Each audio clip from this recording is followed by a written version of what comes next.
Hello साथियों, आप सभी का स्वागत है आपके अपने यूट्यूब चैनल CDP कुन हिमांशी मैम पर। तो दोस्तों, जैसा कि आपको पता है कि हम रात को 10 बजे लेते हैं आपकी सीटेट की AVS की प्रैक्टिस क्लासेस, जो कि आपके लिए बेहद इम्पोर्टेंट होने वाली हैं, क्योंकि क्वेश्चन यहीं से पूछे जा रहे हैं बार बार हर बार। तो चलिए शुरू करते हैं आज की अपनी प्रैक्टिस क्लास। एक बार सभी लोग, जितने लोग जुड़ चुके हो सभी लोग शेयर कर दीजिए एक बार, क्योंकि नोटिफिकेशन बहुत ही कम जा रही है चैनल की। तो शेयर कर दीजिए एक बार, उसके बाद शुरू करते हैं आज की क्लास। तो चलिए देखते हैं आज का पहला क्वेश्चन। पहला प्रश्न है, पर्यावरण अध्ययन की अंतःविषयी प्रकृति पर्यावरणीय मुद्दों को द्वारा संबंधित करती है। आपको बताना है इनमें क्या भरना है। पर्यावरण अध्ययन की अंतःविषयी प्रकृति पर्यावरणीय मुद्दों को, उसके बाद जो खाली जगह है, द्वारा संबंधित करती है। आपको बताना है यहाँ पे क्या भरना है। तो ऑप्शन देखिए और आंसर कर दीजिए। ऑप्शन देख लीजिए और आंसर करिए सभी लोग एक बार। यहाँ पे क्या भरा जाएगा बताएंगे आप लोग एक बार, क्या भरा जाएगा यहाँ पर। क्वेश्चन नंबर 1 का आंसर करिए सभी लोग।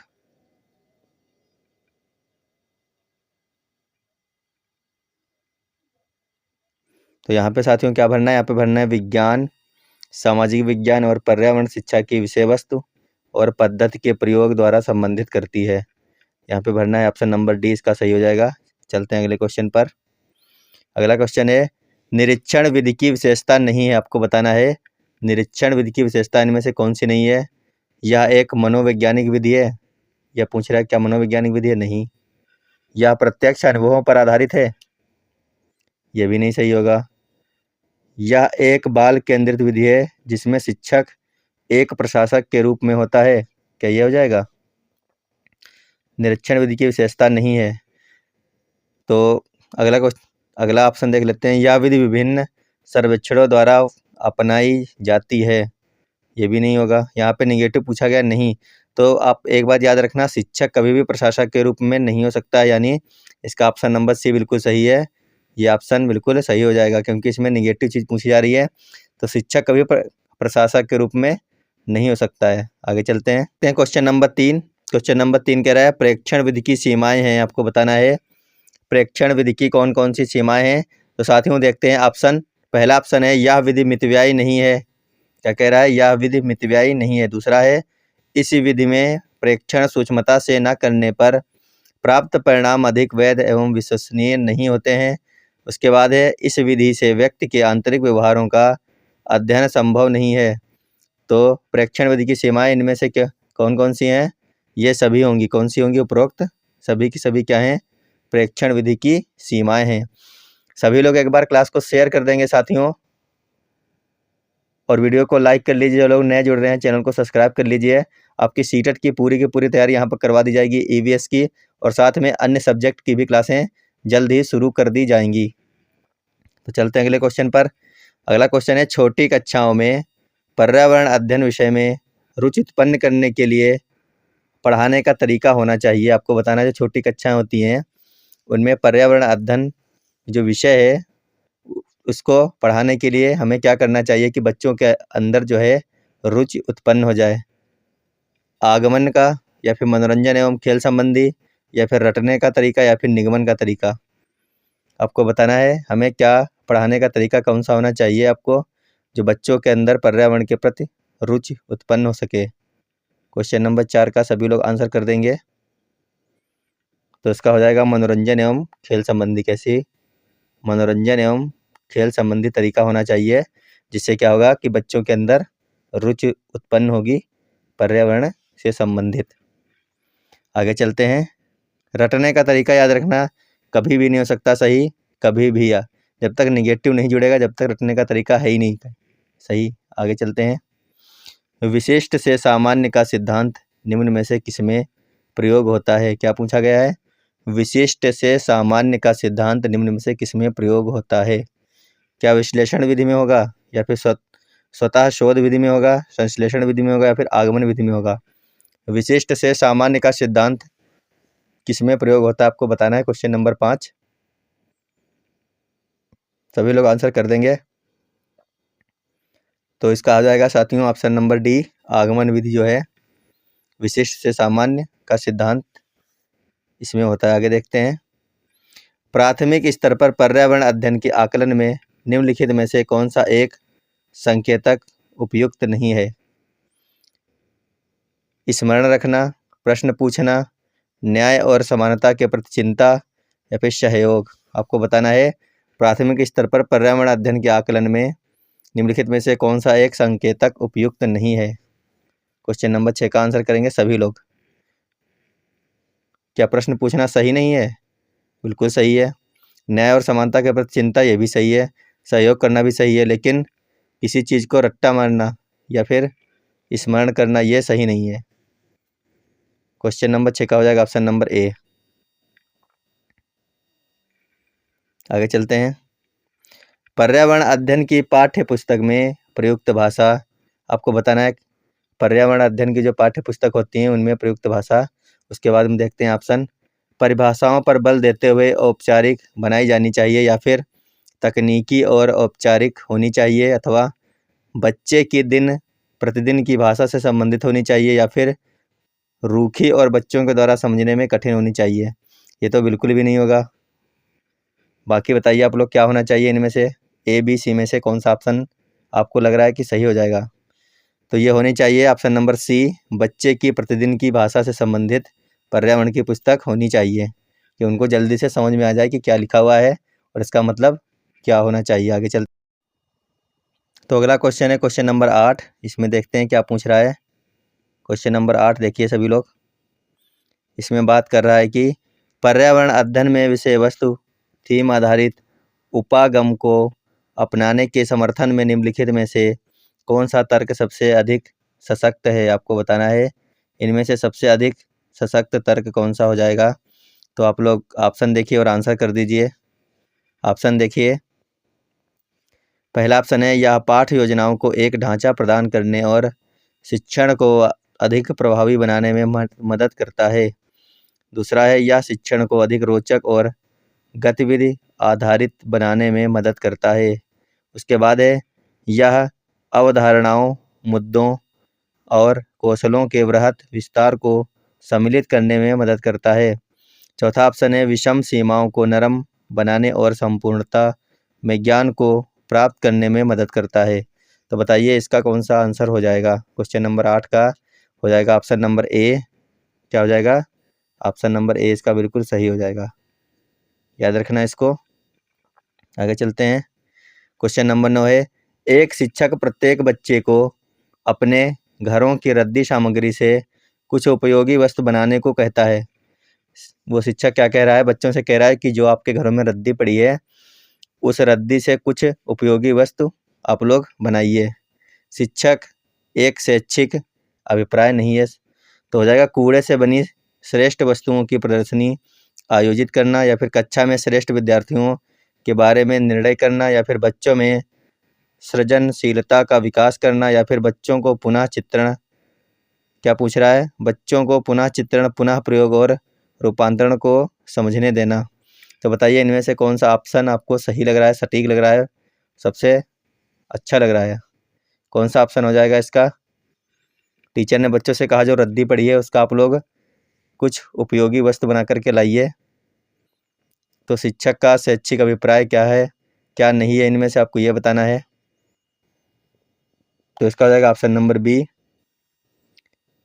कक्षा के श्रेष्ठ विद्यार्थी के बारे में निर्णय करना कभी भी किसी टीचर का अभिप्राय नहीं हो सकता, क्योंकि अगर किसी श्रेष्ठ बच्चे को निर्णय कर लेगा तो इसका मतलब है बाकी के बच्चे उससे नीचे हैं या फिर उससे कम हैं। तो ये अभिप्राय उसका बिल्कुल भी नहीं है, कक्षा के श्रेष्ठ विद्यार्थियों के बारे में निर्णय करे वो। आगे चलते हैं। परिकल्पना को बार बार परीक्षण करने से नहीं पाया जाता, तो वह है एक। क्या पूछ रहा है? परिकल्पना को बार बार परीक्षण करने से नहीं पाया जाता है, तो वह है एक। क्या है? सिद्धांत है, कानून है, खोज है, या फिर मूल संकल्पना है। क्वेश्चन नंबर 10 का आंसर करिए सभी लोग कर दीजिए। तो इसका हो जाएगा ऑप्शन नंबर ए। क्या है ये? वह एक सिद्धांत है। आगे चलते हैं। निम्नलिखित में से सबसे उपयुक्त शिक्षण विधि है। ऑप्शन देखिए और आंसर कर दीजिए। निम्नलिखित में से सबसे उपयुक्त शिक्षण विधि कौन सी है? क्वेश्चन नंबर 11 का हो जाएगा ऑप्शन नंबर ए विचार गोष्ठी एवं श्रुत लेख, ये सबसे उपयुक्त शिक्षण जो है विधि है। आगे चलते हैं। प्राथमिक स्तर पर पर्यावरण अध्ययन में समुदाय सिखाने का एक महत्वपूर्ण संसाधन है, क्योंकि आपको बताना है क्योंकि। तो ऑप्शन देखिए और आंसर करिए सभी लोग। यह एक बहुत सस्ता संसाधन है, या फिर यह आसानी से उपलब्ध होने वाला संसाधन है, इसमें समझदार और बुजुर्ग व्यक्ति होते हैं, या फिर यह वास्तविक स्थितियों में सीखने के अवसर उपलब्ध कराता है। तो इसका ऑप्शन नंबर डी बिल्कुल सही हो जाएगा। चलते हैं अगले क्वेश्चन पर। प्राथमिक कक्षाओं में पर्यावरण अध्ययन पढ़ाने के लिए निम्नलिखित में से कौन सा उद्देश्य संबंधित नहीं है? क्या बताना है? प्राथमिक कक्षाओं में पर्यावरण अध्ययन पढ़ाने के लिए इनमें से कौन सा उद्देश्य जो है संबंधित नहीं है? विज्ञान के आधारभूत प्रयत्न और सिद्धांतों को रटकर याद कर लेना, क्या ये सही आपको लग रहा है? रटकर जहाँ पर आ जाएगा वहाँ पर निगेटिव, यानी कि यहाँ पर भी निगेटिव पूछ रहा है, कौन सा संबंधित नहीं है, तो इसका ऑप्शन नंबर ए बिल्कुल सही लग रहा है। फिलहाल बाकी के हम देख लेते हैं। ऑप्शन है पर्यावरण को खोजने के अवसर प्रदान करना, या फिर अवलोकन, मापन, भविष्य कथन और वर्गीकरण जैसे कौशलों का विकास करना। चौथा है भौतिक और सामाजिक परिवेश के प्रति संवेदनशीलता होना। तो निगेटिव वर्ड था यहाँ पर, क्या कह रहे हैं? रटकर कहीं पर भी इसमें सही नहीं होगा, तो इसका ऑप्शन नंबर ए बिल्कुल सही हो जाएगा। आगे चलते हैं। अपने पर्यावरण की स्वच्छता और शुद्धता का मूल्यांकन करना प्रमुख उद्देश्य है। अपने पर्यावरण की स्वच्छता और शुद्धता का मूल्यांकन करना प्रमुख उद्देश्य है। आपको बताना है इनमें से कौन सा ऑप्शन हो जाएगा। क्वेश्चन नंबर 14 का आंसर करेंगे सभी लोग। क्या हो जाएगा? भावनात्मक क्षेत्र का। क्या हो जाएगा? प्रमुख उद्देश्य क्या होता है? भावनात्मक क्षेत्र का। आगे देखते हैं अगला क्वेश्चन। प्राथमिक कक्षाओं के विद्यार्थियों को मानचित्र चित्रण शिक्षण के लिए, प्राथमिक कक्षा के जो विद्यार्थी होते हैं उनके मानचित्र शिक्षण के लिए निम्नलिखित में से कौन सी युक्त सर्वाधिक उपयुक्त प्रतीत होती है? तो आपको बताना है इनमें से कौन सी युक्त ऐसी है जो सबसे ज़्यादा उपयुक्त रहने वाली है। आंसर करेंगे सभी लोग एक बार। ऑप्शन पढ़ लीजिए और आंसर कर दीजिए। तो इसका हो जाएगा ऑप्शन नंबर डी विद्यार्थियों की सहायता करना कि वे अपने ही संकेतों का उपयोग करें। किस चीज़ में? मानचित्र में। ऑप्शन नंबर डी इसका बिल्कुल सही है। चलते हैं अगले क्वेश्चन पर। अगला क्वेश्चन है कक्षा 5 की शिक्षिका के रूप में आप ईंधन के संरक्षण प्रकरण को पढ़ाने के लिए निम्नलिखित में से किस संसाधन के उपयोग को सर्वश्रेष्ठ पाते हैं? आंसर करिए सभी लोग इसका।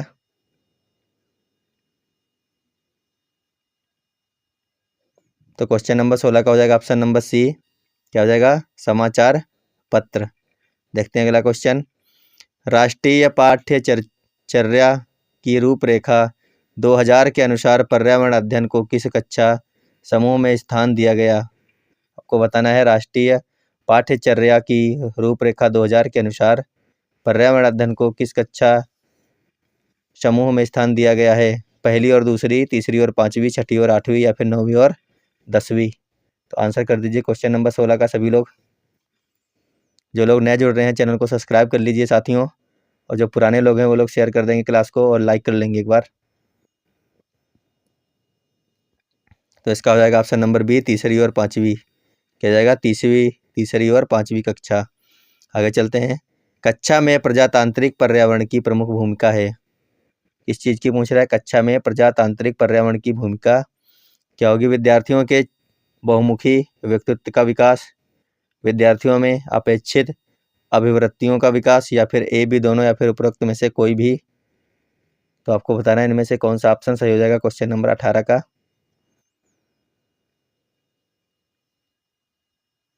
तो इसका हो जाएगा ऑप्शन नंबर सी, ए और बी दोनों, ये दोनों ही सही हैं। आगे देखते हैं। पर्यावरण अध्ययन शिक्षण के संदर्भ में राष्ट्रीय पाठ्य चर्चा की रूपरेखा NCF 2005 निम्नलिखित में से किसे प्रस्तावित नहीं करती है? आपको बताना है किसे प्रस्तावित नहीं कर रही है। एनसीएफ 2005, बच्चों के अनुभवों के संदर्भों से जोड़ना, या फिर हस्तपरक क्रियाकलाप, या फिर तकनीकी शब्दावली से परिचित कराना, या फिर विषयानुसार उपागम। तो किसे प्रस्तावित नहीं करती है एनसीएफ 2005, आपको बताना है। क्वेश्चन नंबर आंसर दीजिए सभी लोग। क्वेश्चन नंबर 20 का आंसर हो जाएगा ऑप्शन नंबर सी, तकनीकी शब्दावली से परिचित कराना। इसको जो है क्या है, एनसीएफ प्रस्तावित नहीं करती है। हाँ, देखते हैं अगला क्वेश्चन। एक अध्यापक को कक्षा 4 के विद्यार्थियों को हमारे देश के भोजन की सांस्कृतिक विविधताएं पढ़ानी हैं। इस विषय को पढ़ाने के लिए सर्वोत्तम विधि निम्नलिखित में से क्या है, आपको बताना होगा कि एक अध्यापक को कक्षा 4 के विद्यार्थी को हमारे देश के भोजन की सांस्कृतिक विविधताएं पढ़ानी है। तो बताइए इनमें से सर्वोत्तम विधि कौन सी हो जाएगी। ऑप्शन देखिए और आंसर कर दीजिए एक बार।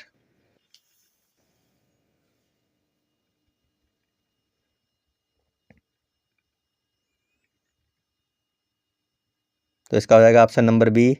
क्या हो जाएगा ऑप्शन नंबर बी। देखते हैं, अपने देश के विभिन्न राज्यों के विभिन्न लोगों द्वारा खाए जाने वाले विविध भोजन के बारे में विद्यार्थियों को एक प्रोजेक्ट परियोजना दें।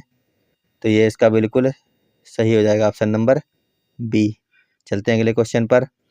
पर्यावरण अध्ययन की पाठ्य पुस्तकों में विभिन्न प्रकरणों में एक खंड करके देखो को शामिल किया गया, जिसका उद्देश्य क्या है, आपको बताना है। घर में विद्यार्थियों को व्यस्त रखना, या फिर प्रत्यक्ष हस्तपरक अनुभव उपलब्ध कराना, परीक्षा में निष्पादन को सुधारना, या फिर वैज्ञानिक शब्दावली की परिभाषा सिखाना। क्वेश्चन नंबर 22 का सभी लोग आंसर करेंगे। बताइए इसका कौन सा ऑप्शन सही है। तो इसका हो जाएगा प्रत्यक्ष हस्तपरक अनुभव उपलब्ध कराना। ऑप्शन नंबर बी इसका बिल्कुल सही आंसर है।